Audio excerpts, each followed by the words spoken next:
प्रिय विद्यार्थियों, आप सभी का आज के वर्ग में हार्दिक अभिनंदन है। आज हम लोग कर भार का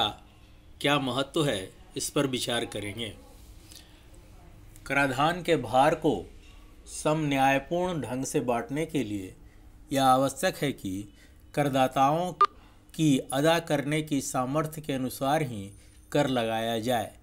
लेकिन ऐसा तभी संभव है जब कर अधिकारी इस बात को निश्चय करने में समर्थ हो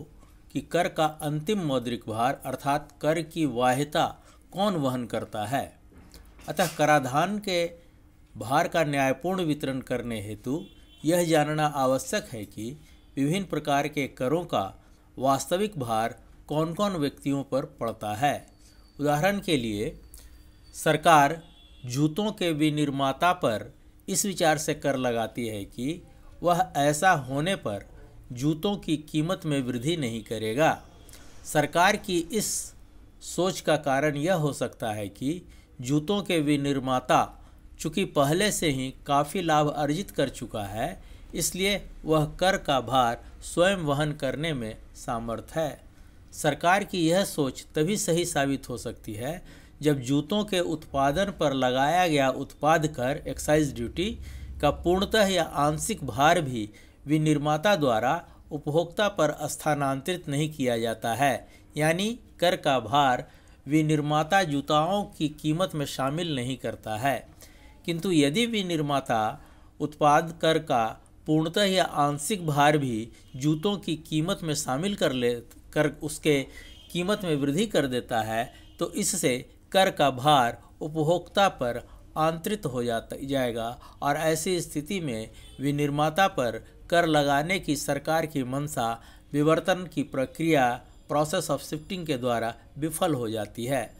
अतएव यह जानने के लिए कि कर का वाह्यता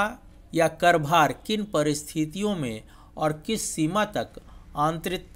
की जा सकती है, कर के विवर्तन और उसके वाह्यता का अध्ययन करना अति आवश्यक हो जाता है। परंतु व्यवहार में यह देखा गया है कि करों का न्यायपूर्ण वितरण केवल कर की वाह्यता पर निर्भर नहीं करती और यही कारण है कि कर की वास्तविक वाह्यता का पता लगाना एक बड़ा ही कठिन कार्य है। प्रोफेसर केनन ने भी इस संबंध में यह विचार व्यक्त किया है कि किसी कर की वाह्यता किसी विशेष व्यक्ति या वर्ग पर हो, केवल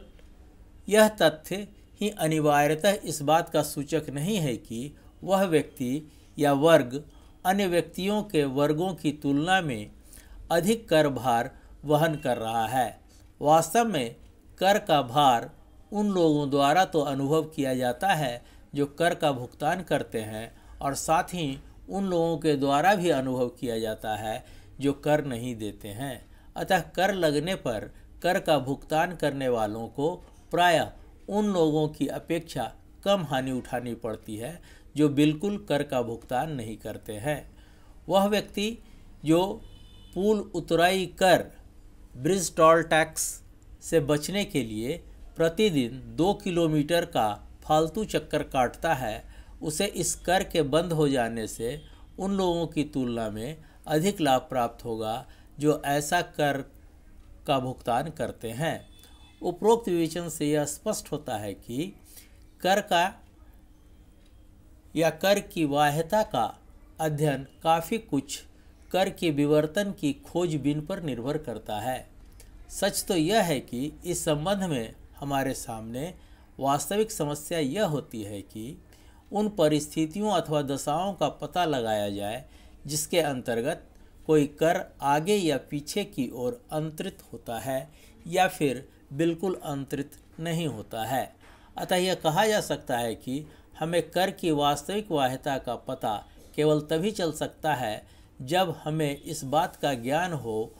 जाए कि क्या कर का विवर्तन होगा और यदि होगा तो क्यों और किस प्रकार होगा। इस प्रकार जब हम कर की वाह्यता का निर्धारण करने में सफल हो जाते हैं, तभी हम कर के व्यापक प्रभाव का विवेचन करने की दिशा में आगे बढ़ सकते हैं।